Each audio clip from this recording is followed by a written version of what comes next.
구두쇠들이다. 라는 말이요. 안녕하세요. 저는 구두쇠 중에서도 진정한 구두쇠 아버지 밑에서 자란 30대 여자입니다. 스크루지라는 옛날 동화책 알고 계시나요? 정말 부자임에도 불구하고 모든 걸 아끼며 살던 그 스크루지 할아버지요. 자린고비라는 말이 옛날에 들려오던 구전 동화가 아니라는 걸 저는 몸소 느낄 수 있었습니다. 바로 저희 아버지 덕분이었죠. 알고 싶지 않았던 아끼고 아끼는 그 삶을 저는 아버지 덕분에 한평생 체험을 하면서 살았습니다.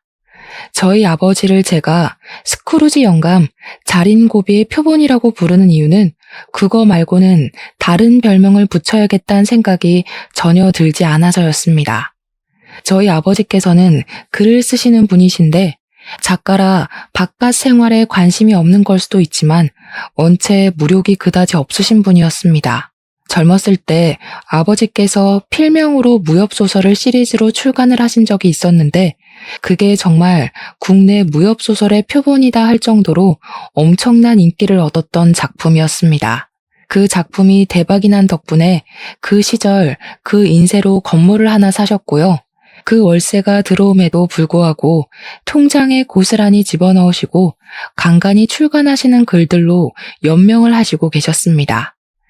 제가 중학생쯤 되었을 때부터 무협소설을 쓰는 것이 지겨우시다며 신문에 칼럼을 쓰시기도 하고 간간히 시집을 출판하시고 계시거든요.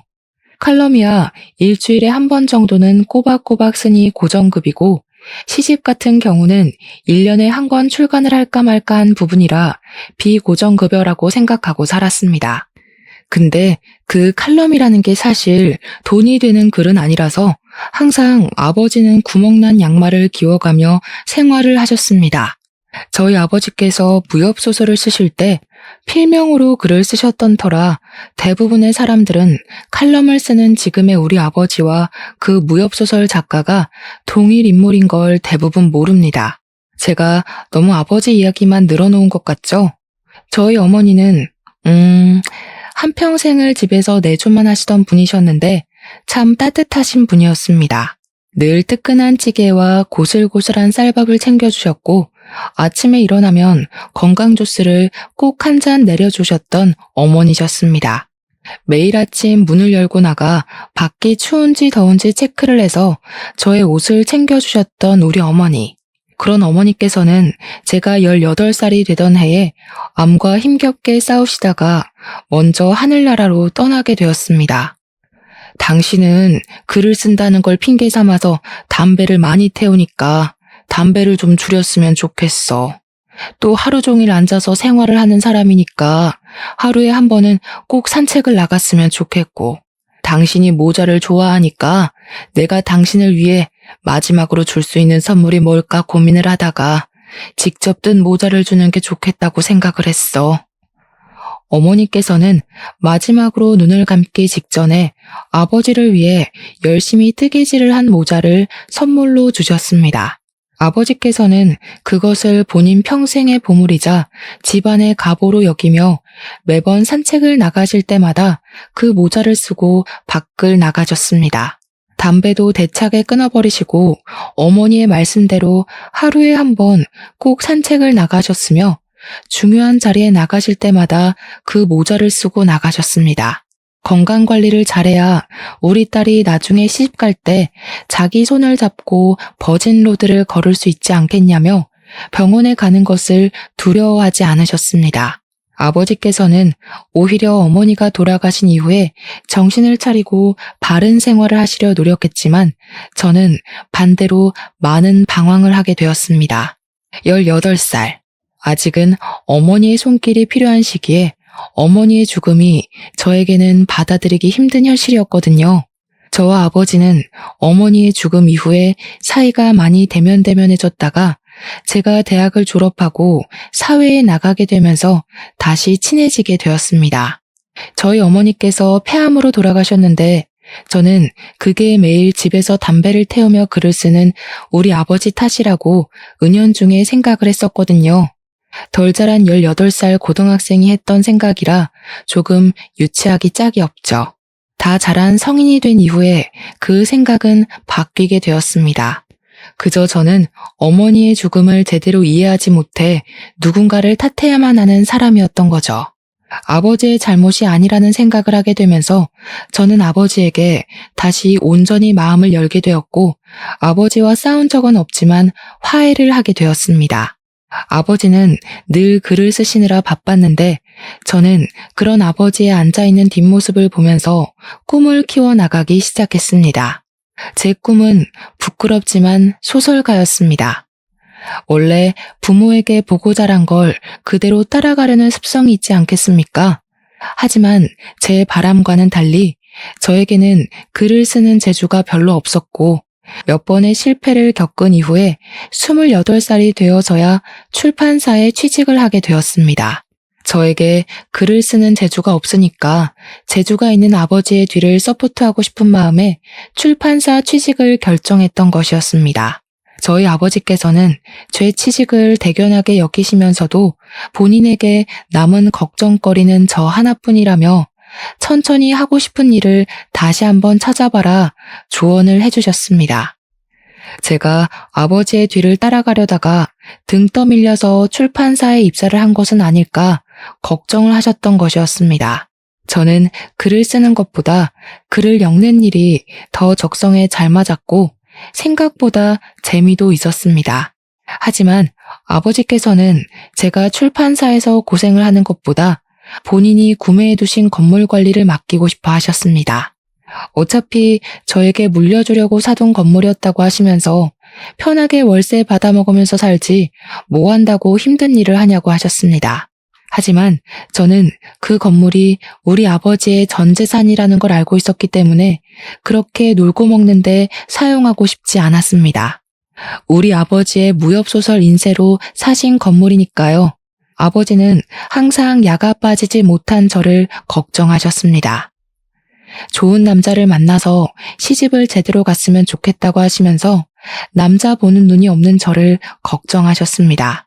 물론 제가 그동안 남자를 만나지 않았던 것은 아니지만 학생 시절의 연애야 뭐 사탕 하나만 나눠 먹어도 행복한 때 아니겠습니까? 아버지는 언제나 저를 물가에 내놓은 아이 취급을 하셨고 저는 그런 아버지의 심정이 이해가 가면서도 부담스러웠습니다. 남자 이야기를 꺼낼 때마다 어떻게 해서든 주제를 피하고 싶어서 노력을 했죠. 아무튼 아버지께서는 저의 남자 보는 눈에 대한 걱정을 매번 하셨고 저는 걱정하지 말라고 신신당부를 했지만 아버지의 바람대로 잘 이루어지진 않았습니다. 제가 출판사에 취직을 한 이후에 친구의 소개팅으로 만나게 된 남성분이 한 분 있었습니다. 소개팅으로 운명의 상대를 만날 확률이 얼마나 되실 거라고 생각하시나요? 저는 바늘구멍으로 소 집어넣을 확률보다 적다고 생각합니다. 남들이 보는 저의 성격이나 취향, 외모가 제가 보는 것과 매우 기준이 다르기 때문이라고 생각을 했죠. 별 기대 없이 소개팅을 나가게 되었는데 그 남자는 첫 만남에서부터 저에게 아주 적극적이고 지극정성인 남자였습니다. 솔직히 이름을 말하고 싶지도 않으니 만만한 철수라고 그 남자를 부르도록 하겠습니다. 철수 씨는 저를 위해서 매일같이 꽃다발을 사주었고요. 기념일이 되는 날마다 오늘의 향기를 기억하자며 향수를 선물해주던 남자였습니다. 제가 반짝이는 걸 좋아한다고 했더니 저에게 액세서리를 선물해주고 반짝반짝 빛이 나서 2배 더 예뻐진 것 같다며 너스레를 떨던 남자였습니다. 저는 그런 로맨틱한 모습에 푹 빠지게 되었고 철수 씨가 저에게 보여준 모든 이벤트에 감동을 하게 되었습니다. 저를 위해서 간이고 쓸개고 전부 빼다 줄 것처럼 굴었던 철수 씨에게는 딱 한 가지 아주 큰 단점이 하나 있었습니다. 그것은 바로 연인 간에 제일 지켜야 할 선을 지키지 않는다는 것이었습니다. 처음에는 제 잔소리 때문에 챙기던 것을 시간이 지나고 저희가 오랜 시간 만날수록 챙기질 않더라고요. 그건 바로 다름 아닌 피임기구였습니다. 시간이 갈수록 어차피 나랑 결혼할 거 아니야? 오늘 안전한 날 아니야? 오늘 하루만 없는 거야. 다음에 챙길게.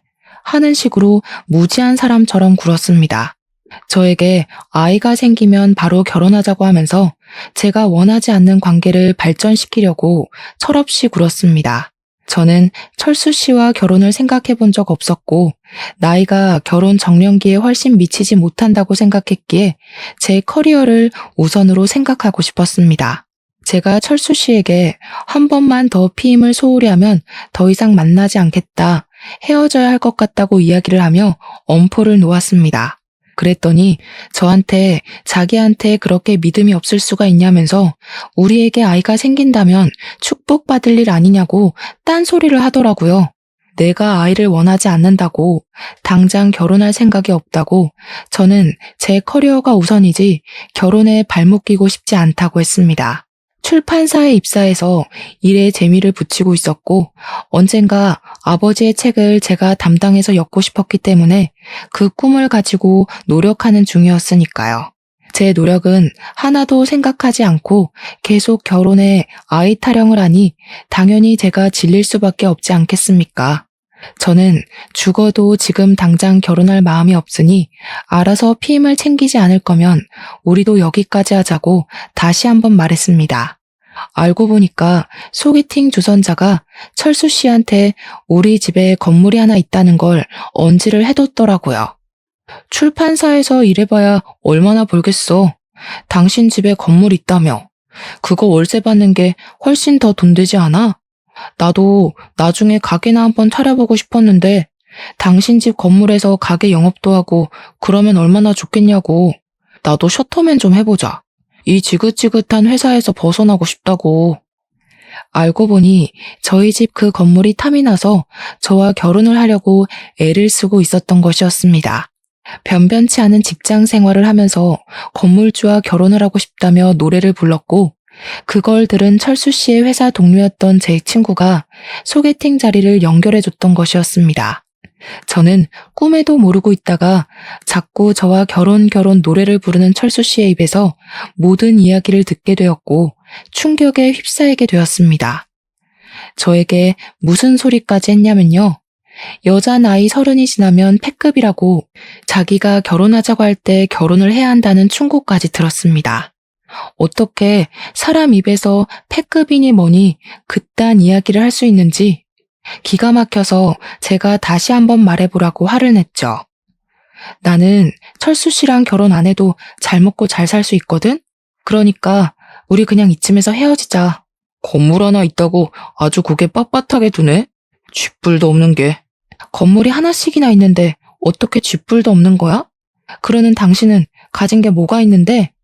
저한테 자기가 비싼 취급해줄 때 결혼을 하자고 매달리길래 정강이를 발로 뻥 차주었습니다. 아프다고 주저앉아서 낑낑거리는데 어찌나 개 같던지.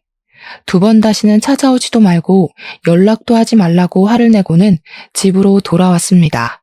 당연히 돌아온 이후에는 소개팅을 주선해준 친구와도 한바탕 싸움이 났고요. 그 친구랑도 연을 끊어버렸습니다. 나중에 전해 들었는데 철수 씨는 저랑 헤어진 이후에도 건물주 여자를 찾는다고 온 동네방네 소문을 내고 다닌다네요. 그렇게 철수 씨와 헤어진 다음에 만난 2번째 남자친구는 말입니다. 이놈도 길게 이야기하고 싶지 않으니 이름은 민수라고 하겠습니다. 민수 씨는 아주 얼굴이 잘생긴 편이었는데 잘생긴 남자들은 그거 아시죠?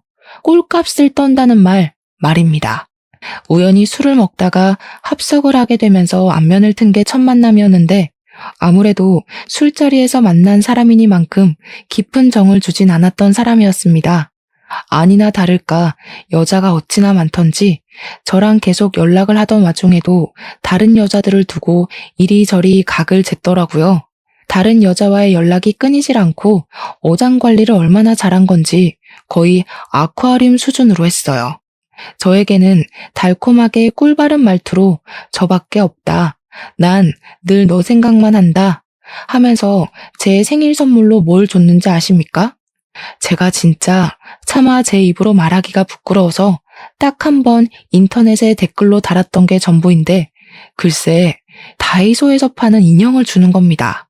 전 남자친구에게 받았던 선물 중에 제일 최악이 뭐야? 베스트 댓글에 올라간 댓글이 바로 제 댓글이었습니다. 다이소에서 파는 3,000원짜리 인형. 그게 제 30살 생일 선물이었습니다. 더 어이가 없는 건 제 생일 선물로는 3,000원짜리 인형을 줘놓고 지 생일 선물로는 명품 지갑을 사달라고 조르는 아주 제비 같은 놈이었다는 겁니다. 당연히 저는 무슨 말도 안 되는 소리냐고, 나한테는 인형을 선물로 줘놓고 명품 지갑을 사달라는 게 말이 되냐고 화를 냈었습니다. 그랬더니 저한테 다이소에서 산 인형이 아니라 미국에 있는 친구에게 부탁해서 무려 비행기를 건너서 온 선물이라고 되려 방방 뛰더라고요. 미국의 무슨 유명한 편집숍에서 가지고 온 인형인데 어떻게 다이소 따위랑 비교를 할 수 있냐고요. 제가 어이가 없어서 민수 씨를 데리고 다이소에 직접 가서 그 인형을 들이밀었더니 그제야 겸연쩍게 웃으면서 어떻게 알았지? 미안해 하더라고요. 한 번만 봐달라고 자기가 뭐라더라? 암튼 투자를 잘못해서 하필 돈이 없을 때 제 생일이었다고 변명을 하더라고요. 생일 선물로 다이소 인형을 받고 헤어졌다고 하기엔 저도 자존심이 좀 있어서 딱 한 번만 넘어가 주기로 했었습니다. 그런데 그 뒤로 저한테 이거 사달라 저거 사달라 아주 본색을 드러내더라고요. 남자친구한테 이거 하나 못 해주냐고 쪼잔하다는 식으로 말을 하는데 제가 왜 그걸 참고 있겠습니까?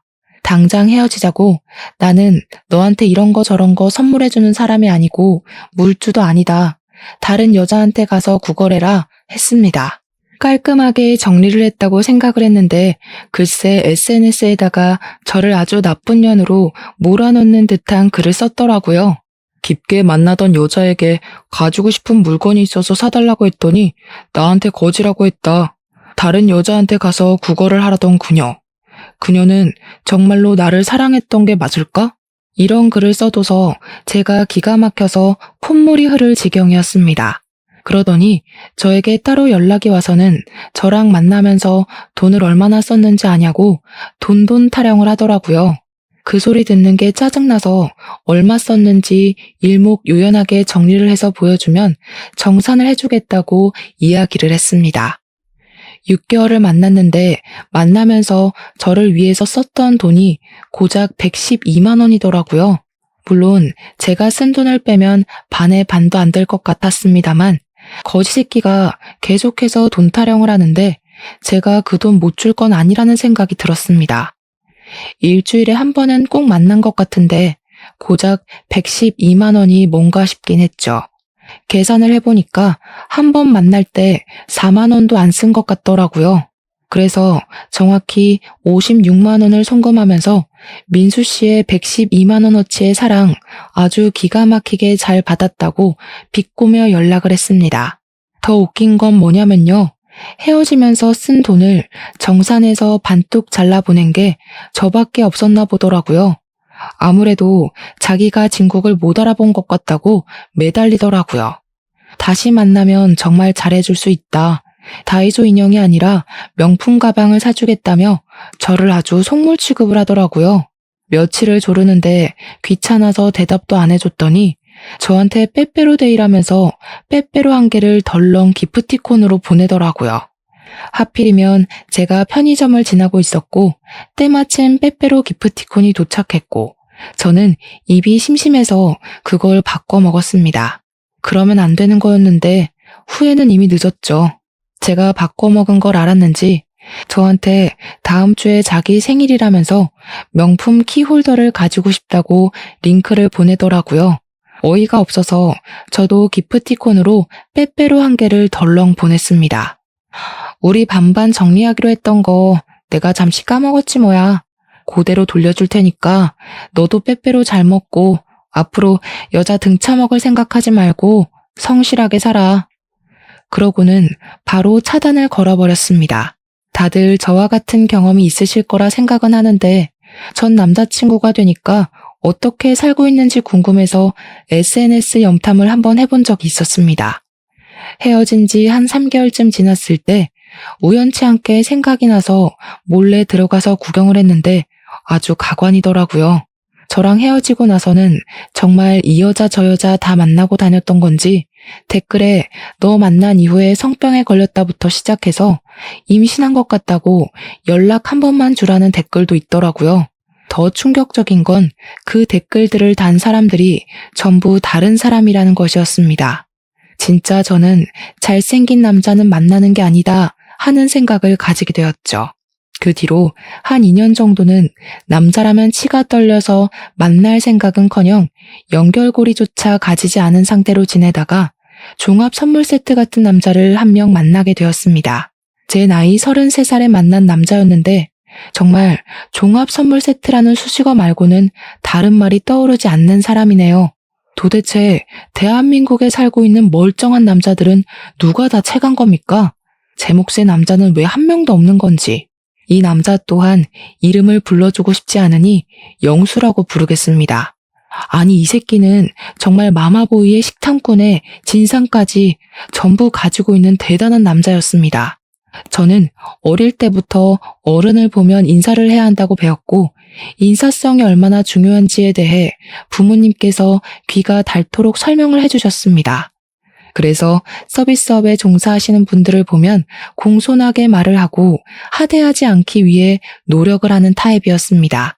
식당에서 종업원이 뭘 가져다 준다거나 하면 감사합니다 하고 인사를 하고 택시를 탈 때에도 안녕하세요 하고 목적지를 말하는 편이었습니다. 그런 건 사실 기본적인 예의라고 볼 수 있는 거 아니겠습니까? 더불어 사는 사회인데 삭막하게 예의 없게 굴 필요는 없는 거잖아요. 제가 영수 씨와 함께 택시를 타고 이동을 하고 내릴 때 감사합니다 하고 내리니까 저를 짝 째려보면서 이야기를 하더군요. 자기 돈 내고 타는 건데 뭐가 감사해? 택시비 내가 냈으니까 나한테 감사합니다 해야 되는 거 아니야? 택시기사는 저게 직업이잖아. 당연히 자기가 해야 할 일을 했는데 왜 감사하다는 소리를 들어야 해? 너 왜 이렇게 해퍼?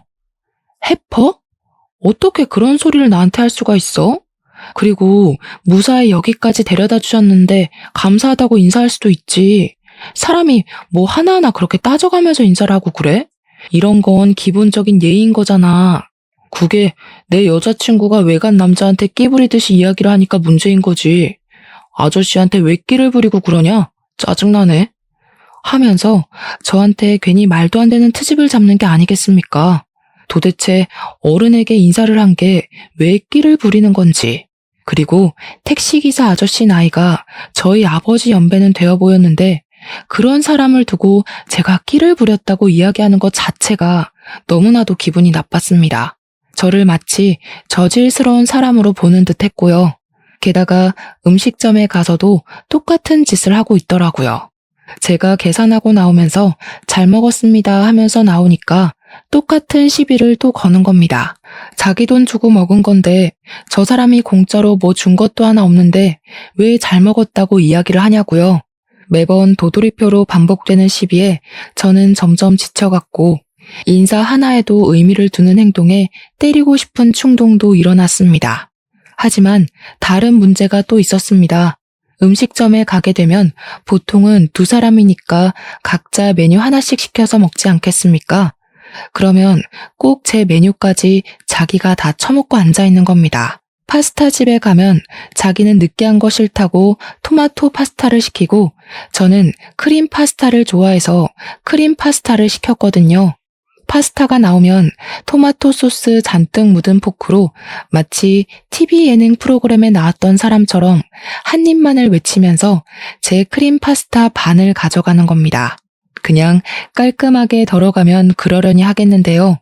토마토 소스에 침까지 묻은 포크로 이리저리 뒤적거리면서 새우 없냐? 새우 줘라 하면서 가져가는데 진짜 밥 먹을 때마다 줘 패고 싶은 게 한두 번이 아니었습니다. 비위가 강한 사람도 그 꼴을 보면 바로 화장실에 달려가고 싶을걸요? 제가 입맛 뚝 떨어져서 포크를 내려놓으면 그때부터 잔소리 시작이었습니다. 뭐야, 벌써 그만 먹게? 너는 왜 이렇게 입이 짧냐? 그래놓고 욕심부려서 시키긴 왜 이리 많이 시켜? 아, 나 진짜 크림 파스타 별로 안 좋아하는데 남기는 거 아까워서 내가 다 먹어야겠네. 생색이라는 생색은 다 내면서 자기 입으로 우걱우걱 쳐넣는데 내려놓은 포크로 한번 찍어봤으면 좋겠다 싶더라고요. 제가 웃으면서 네가 다 처먹으니까 이렇게 많이 시키는 거라고 이야기를 하면 자기 밥 먹는 걸로 눈치 주는 거냐고 이래서 어떻게 같이 살겠냐고 하더라고요. 도대체 누가 할 소리를. 거기다가 밥값을 자기가 내냐고요. 요즘 현대사회는 무조건 반반이라면서 더치페이 하자고 하는 겁니다. 나중에는 제 입으로 들어가는 그 한 입까지 아까운지 저한테 데이트 통장을 만들어서 사용하자고 하더라고요. 제 나이 33살. 도대체 남자친구한테 얻어먹기는커녕 돈을 더 쓰고 있는 느낌이니 못 견디겠더라고요. 대차게 헤어지자고 했더니 저한테 죽어도 안 될 말이라고 하더라고요. 우리 엄마가 그러는데 너랑 나랑 궁합이 진짜 좋대. 그래서 너랑 결혼을 해야 내가 잘 된다더라? 나랑 궁합을 언제 봤는데? 그리고 당신 내 생일도 모르잖아. 왜 몰라? 당연히 알지. 내가 지난번에 네 주민등록증 가방 뒤져서 봤어. 왜 남의 허락도 받지 않고 가방을 함부로 뒤져서 봐? 장난해? 아니, 우리 엄마가 궁합 봐야 한다고 네 생년월일 알아오라고 하잖아. 진짜 용한 무당이래. 너랑 나랑 궁합이 최고라고 절대 헤어지지 말라고 했어. 우리 엄마 눈에 드는 게 보통 까다로운 일이 아닌데 말이야. 네가 사주팔자 잘 들고 태어나서 떡하니 통과 아니냐. 야, 너는 그냥 너네 엄마랑 평생 살아. 당연히 우리 엄마랑 평생 살아야지. 나는 결혼하고 나서도 당연히 우리 엄마 모시고 살 거야. 자기가 이해해줄 거라고 생각했어. 너의 엄마와 너의 인생 계획에 도대체 나는 왜 끼워 넣니? 나는 앞으로 평생 빼주라. 그러고는 뒤도 돌아보지 않고 나와서 차단을 걸어버렸습니다. 궁합 타령에 엄마 타령까지. 진짜 종합 선물 세트 말고는 다른 말로 설명이 안 된다는 말 공감하시겠죠? 제가 번번이 연애에서 실패를 하고 있으니까 저희 아버지의 주름이 깊게 패는 것은 물론이고 걱정도 엄청나게 하시더라고요. 저한테 진짜 진지하게 관상학이라도 배우는 게 어떠냐고, 어떻게 만나는 인간마다 그럴 수가 있냐고 하시더라고요. 책을 한 권 던지시면서 관상을 배우면 도움이 많이 된다더라 하시는데 제가 죄송스럽기도 하고 부끄럽기도 하고 참 할 말이 없더라고요. 그렇게 회사에 뼈를 묻자는 마음으로 일을 하는데 저희 출판사 부장님이 넌지시 저를 부르더니 소개팅 한번 해볼래? 하시더라고요.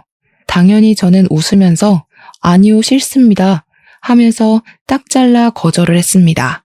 부장님께서 의아하게 쳐다보시길래 제가 관상 배우고 나면 그때 소개팅을 시켜달라고 부탁을 드렸습니다. 관상은 왜 배우냐고 물어보셔서 사실은 만나는 남자마다 하나같이 하자가 있는 놈들이라 관상 좀 보고 만나려고 한다고 이야기를 했습니다. 그러니까 부장님께서 저한테 껄껄 웃으시면서 이 사람은 자기가 보증하는 사람이라고 이야기를 하시더라고요. 부장님이 보증을 하신다고 하니까 이상하게 더 못 믿겠는 마음이 드는 거 공감해 주시려나요? 원래 남자가 말하는 좋은 남자만큼 나쁜 남자도 없다고 하잖아요. 그래서 웃어넘기고 말았는데 그날 이후로 부장님이 계속 한 번만 만나보라고 말씀을 하시더라고요. 사람이 진짜 진국이라고, 저도 본인이 무척이나 아끼는 사원이니까 둘이 만나봤으면 좋겠다고, 너무 잘 어울릴 것 같다고 말입니다. 하필 부장님께서 직접 주선하시는 자리이다 보니까 제가 거절을 하기가 좀 애매하더라고요. 한 번, 두 번이면 괜찮은데 얼굴을 마주할 때마다 그 소리를 하시니까 결국 저도 한 번만 만나보겠다고, 아니면 바로 도망칠 거라고 이야기를 했습니다. 솔직히 연이은 실패로 인해서 대충 자리만 때우다가 나와야지 하는 마음으로 기대감도 없이 나갔습니다. 근데 첫인상이 너무 좋으신 분이 앉아있는 거 아니겠습니까? 제가 그동안 만났던 사람 중에 도를 아십니까 하는 사람만 없어서 긴장감을 늦추지 않았습니다. 키도 크고 생긴 것도 나름 멀쩡하고 같이 걸어 다녔을 때 쪽팔리지 않을 것 같은 사람이었는데 옷 입는 센스가 참 좋았습니다. 혹시 패션 쪽에서 일을 하시나 싶어서 직업을 물어보니까 소아과 의사라고 하더라고요. 그게 참 의외였습니다. 사실 생긴 건 공부 잘하게 생기진 않았었거든요. 거기다가 애들을 좋아하는 소아과 의사라고 하니까요. 제가 놀래서 소아과 의사요? 하니까 그분이 웃으면서 자기가 애들을 좋아해서 소아과로 갔다고 하시더라고요. 제가 공부를 꽤 잘해서 성적 맞춰서 의대에 가긴 했는데 수학과가 제일 마음에 남더라고요.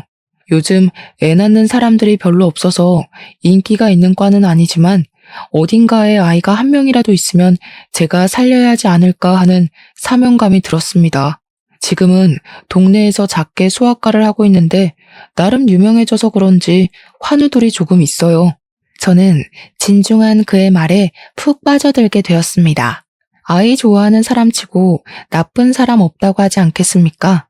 동네 아이들이 많은 건 아니라 늘 손님이 많은 건 아니지만 먹고 살 만큼은 있다고 하더라고요. 건물주를 잘 만나서 그런 건지 몇 년 동안 월세도 동결되어 있고 해서 부족하지는 않다고 하는데 그때 처음으로 알았습니다. 의사라고 전부 떼돈을 버는 건 아니구나. 사명감을 가지고 일을 하는 사람도 많구나 하는 것을 말입니다. 제 나이가 35살일 때 만나게 된 인연이라 그런지 탐색전이 생각보다 꽤 길게 이어지게 되었습니다. 아무래도 제가 그전 연애에서 당한 것들이 꽤 많았고 나이도 있는지라 조심스러워지는 건 어쩔 수 없더라고요. 그래도 제가 출판사에서 일을 하고 있는 건 민우 씨도 알고 있었고 사는 동네까지는 서로 오픈을 하게 되었습니다. 그 사람은 우리 집에서 별로 멀지 않은 곳에 병원이 있었고요. 제가 사는 동네에서는 15분 정도 더 떨어진 곳이었습니다. 민우 씨의 병원 근처에 저희 아버지 소유의 건물이 있었는데 그런 것까지는 일부러 오픈을 하진 않았습니다. 사실 이 사람이 또 어떤 폭탄일지 모른다는 두려움이 있었거든요. 민우 씨와 저희 집 거리가 차로 20분 정도 되었는데 그래서인지 퇴근하고 나서도 가끔 만나서 밥을 먹거나 차를 한 잔 마시기도 했습니다. 민우 씨는 술이 잘 안 받는 체질이라면서 술은 절대로 입에 대지 않는다고 하더라고요. 그 부분이 참 마음에 들었습니다. 그렇게 한 3개월이라는 시간을 만나다 보니까 바른 생활을 하는 사람이고 여자도 없고 식탐도 없고 매너도 좋고 마마보이도 아니더라고요. 괜찮다 싶어서 제가 먼저 연애를 해보자고 이야기를 꺼내니까 쑥스러워하면서 사실 자기도 언제 이야기를 할까 타이밍을 보고 있었다고 하더군요. 우리는 그렇게 연애를 시작했고 저는 부장님께 감사한 마음을 담아서 명품 넥타이를 선물해 드렸습니다.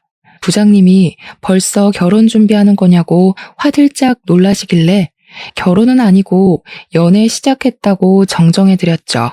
그렇게 저희의 연애는 순조롭게 물 흐르듯이 이어져서 2년이라는 시간을 만나게 되었고 37살에 결혼을 약속하게 되었습니다.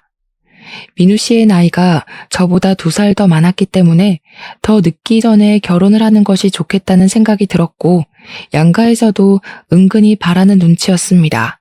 우리 아버지도 제가 연애를 짧게만 하다가 이번에는 2년이라는 시간을 만나니까 괜찮은 사람 아니냐고 서둘러서 결혼하라고 하시더라고요. 민우 씨네 집안 또한 여자가 있으면 서둘러라 하셨고요. 연애를 하는 동안 서로 일하는 시간이 있다 보니까 제가 민우 씨가 운영 중인 소아과를 단 한 번도 방문해 본 적이 없었습니다. 결혼 준비를 하게 되면서 제가 하루 연차를 내고 소아과는 오전 진료만 하고 같이 웨딩 박람회를 보러 가기로 약속을 잡았습니다. 주소를 불러주길래 소아과로 찾아갔는데 이상하게 거리가 낯이 익더라고요. 왜 진작 눈치를 채지 못했었는지. 민우 씨의 소아과가 바로 저희 아버지의 건물에 새 들어 있었더라고요. 이것도 인연이다 싶고 이렇게 인연이라는 게 중요한 거구나 하는 생각이 들더라고요. 아마 부장님이 아니었어도 언젠가 한 번쯤 만날 운명이 아니었을까 싶어 속으로 혼자 신기했습니다. 아무튼 그날 웨딩 박람회에 가기 위해서 소아과 밑에서 민우 씨를 기다리는데 민우 씨가 누군가와 같이 내려오더라고요. 느낌이 딱 봐도 민우 씨의 어머니, 즉 예비 시모 같아 보였습니다. 근데 하필이면 건물 주차장이 만석이었고 제가 주정차 위반 딱지가 날아오는 골목에 잠시 정차 중이었거든요. 내려서 인사를 드릴 수가 없어서 창문만 내려서 인사를 드렸는데 시모의 표정이 영 좋지 않더라고요. 제가 너무 예의가 없었나 보다 하는 생각이 들었습니다. 아무튼 그날 웨딩 박람회를 꼼꼼하게 들여다보면서 대충 견적도 내보고 민우 씨와 상의도 하고 상견례 날짜까지 잡았습니다. 너무 두근두근하더라고요. 이제 평생을 함께한 한 가족이 될 사람이라고 생각을 하니까 말입니다. 고대하던 상견례 날이 되었고 시부모님과 우리 아버지 그리고 저와 민우 씨까지 만나서 밥을 먹기로 하고 예약까지 마친 자리에 가게 되었습니다. 아버지와 제가 먼저 가서 기다리고 있었고 곧이어 민우 씨 가족이 들어왔는데 예비 시모의 표정이 영 좋지 않더라고요. 뭔가 제가 마음에 안 드시나 보다 했는데 민우 씨까지도 좀 불편한 기색을 보이길래 눈치를 채고 말았습니다. 시모가 반대를 하고 있는 결혼이라는 것을요. 그날 우리 아버지께서 평소에 잘 입지 않아 색이 바랜 양복을 입으셨고 어머니께서 떠주신 뜨개 모자를 쓰고 나오셨거든요. 딱 봐도 볼품없는 행색이다 보니 시모가 계속 어휴어휴 한숨을 내쉬더라고요. 시부는 시모에게 그만 좀 하라고 눈치를 주고 남편은 제 눈치를 보고 있었고요. 제가 그냥 대놓고 말씀을 드렸습니다. 어디 불편하신 부분이 있으신가 봐요. 그러니 시모가 찬물을 벌컥벌컥 들이켜시더라고요. 저도 기분이 별로 좋지는 않았지만 우리 아버지께서 혼자시잖아요. 어머니 없이. 그래서 뭔가 마음이 좀 그러셨나 보더라고요. 아버지께서 우리 딸이 부족할지는 몰라도 심성은 곱고 착한 딸이라고 잘 부탁드린다고 이야기를 하셨습니다. 먼저 저 자세로 나가니까 제 마음 한편이 또 울컥해지더라고요. 분명 탐탁치 않아서는 어른들 앞에서 우리 아버지가 고개를 숙인 게 미안하고 고맙기도 하고요. 시부가 아니라고 우리 아들도 부족함이 많은 아이라고 같이 주거니 받거니 하려는데 시모가 말을 확 가로채더라고요. 우리 아들이 의사인데 뭐가 부족해? 차고 넘쳐서 흐르는 지경이지. 그러자 민우 씨가 시모를 막 말리더라고요. 제발 가만히 좀 있으시라고요. 속이 시커멓게 타는 기분이라 저는 물이 절로 들어갔습니다. 아무튼 불편한 공기가 쫙쫙 흐르는데 시모가 결국에는 입을 열고 하고 싶은 이야기를 하시더라고요. 제가 참 속이 시끄럽습니다. 우리 아들 의사로 키우는 게 결코 쉽지 않았거든요. 택시기사로 일하는 우리 남편, 주방일 하는 제가 겨우겨우 키워낸 아들입니다. 처음에 소아과 개업했을 때 얼마나 뿌듯했는지 모릅니다. 병원에 환자가 많은 건 아니지만 먹고 살 만큼은 되니 넉넉한 처가 만났으면 하는 바람이 있었죠. 근데 부족해도 너무 부족한 거 아닙니까? 이야기 들어보니까 글쟁이라고 하시던데 예전부터 글쟁이들이 가난했죠. 글쟁이라는 단어가 솔직히 기분이 나빴습니다. 어머님, 글쟁이가 아니라 작가라고 합니다. 너 지금 나 가르치니? 제가 솔직히 남자 하나는 잘 골랐다 싶었는데 시모가 이런 폭탄이라니 정말 환장하겠더라고요. 시부랑 남편이 시모에게 예의 없이 행동하지 말자고 시모를 나무라시더라고요. 내가 천성이 나쁜 사람은 아니고 그냥 속이 상해서 그렇습니다. 나도 벤츠 끄는 며느리 갖고 싶었어요. 우리 아들이 의사 됐을 땐 그럴 수 있을 줄 알았죠. 강남에 병원 떡하니 개업해주고 우리 부부 노후 걱정 없이 살게 해줄 그런 며느리 안 원했으면 거짓말이죠. 네네, 이해합니다. 얼마나 힘들게 자식 뒷바라지 하셨을까요? 맞아요. 택시기사 해봐야 얼마나 법니까? 다 회사가 가져가지. 제가 주방일 하면서 손이 부르트게 키워낸 아들이라니까요. 물론 예비 며느리가 부족하다기보다는 저는 가난이 싫은 겁니다. 사돈댁 모자도 낡았고 양복도 다 빗발했는데 가난한 집안끼리 만나서야 되겠습니까? 딸아이도 부잣집에 시집 보내시는 게 좋지 않겠습니까? 저희 아버지께서는 한참 동안 말이 없으셨고 저는 너무 속이 상해서 아빠 그냥 일어나자 하고 자리에서 일어나니 예비신랑이 저를 딱 잡더라고요. 저 없으면 안 된다고 그렁그렁한 물결인 눈으로 저를 바라보는데 시부가 시모를 향해서 소리를 버럭 지르시더라고요. 둘이 좋아서 결혼하겠다는 게 집안이 가난한 게 뭐가 어때서? 당신은 나랑 결혼할 때 그런 걱정 안 하고 결혼했어? 우리도 땡전 한 푼 없이 반자에서 시작했잖아. 그래서 우리가 얼마나 고생했어. 우리 아들, 딸 고생 안 시키겠다는 게 죄야? 서로 돈 많은 집안 찾아가면 아무 걱정 없잖아. 그 말을 듣는데 시모가 절 싫어해서 이렇게 반대를 하는 건 아니구나 하는 생각이 들었습니다. 처음에 저를 보고 불편한 표정을 지었던 것도 제 차가 오래된 국산차라서 그런 거였더라고요. 참 속물인 것 같으면서도 실속은 챙기지 못하는 속물이구나 싶었습니다. 근데 그때 저희 아버지가 그러시더라고요. 자네가 지금 새 들어있는 그 건물 말일세. 월세가 몇 년간 동결이었지? 지금 제가 개업한 지 6년 차인데 6년 동안 월세가 오른 적이 없습니다. 내가 그 월세를 좀 올려받으면 우리 집 살림이 넉넉해질 텐데. 그러자 시모가 저희 아버지를 빤히 보더라고요. 제가 그 건물 월세를 지금 시세에만 맞춰도 우리 딸 벤츠도 사줄 수 있습니다. 물론 월세를 올리지 않아도 제 인세면 사줄 수 있긴 하지만 우리 딸이 직장인인데 벤츠 끌고 다니면 부담스럽겠죠. 유지하는데 돈이 많이 들 거고요. 딸이 싫다고 할 게 뻔해서 안 해주는 겁니다. 제가 지금은 시집이나 쓰고 칼럼이나 끼적이긴 하지만 소시적에 잘 나가는 무협소설가였습니다. 필명이 심적이었는데 아시는지요? 그러자 시부가 그게 사실이냐고 자기가 정권을 소장하고 있다면서 호들갑을 떨었고 시모도 얼떨떨해 하셨습니다. 요즘은 이북이라고 해서 휴대폰으로도 볼 수가 있습니다. 덕분에 재출간이 되면서 인세도 섭섭지 않게 들어오지요. 그 건물도 인세로 구매한 건물입니다. 글쟁이가 가난하기만 한 것은 아닙니다. 제가 글 쓰느라 우리 마누라 아픈 것도 몰랐던 무지렁이였지만 딸만큼은 정말 귀하게 키웠습니다. 성실하고 착하게 키웠으니 너무 노여 마시라 하니까 시모가 결국에는 저희 아버지에게 진심을 담아 사과하셨습니다. 죄송합니다. 제가 건물 때문에 사과드리는 건 아니고 비뚤어진 모성애였습니다. 아이들이 좋다고 하면 좋은 거죠. 제가 잠시 가난한 게 너무 싫어서 쓸데없는 걱정을 했습니다.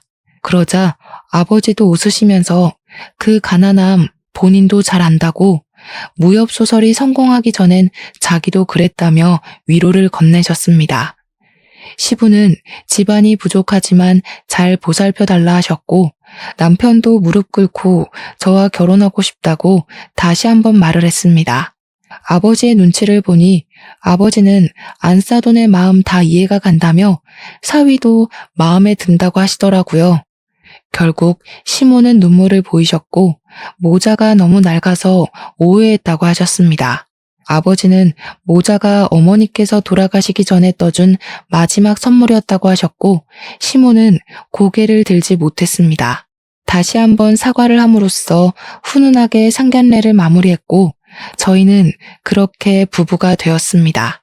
그렇게 결혼한 지 4년째, 우리 아버지는 10년째 월세를 동결하고 계시고 저는 출판사에서 당당히 승진을 했으며 아버지의 새 시집을 제가 엮어 출간했습니다.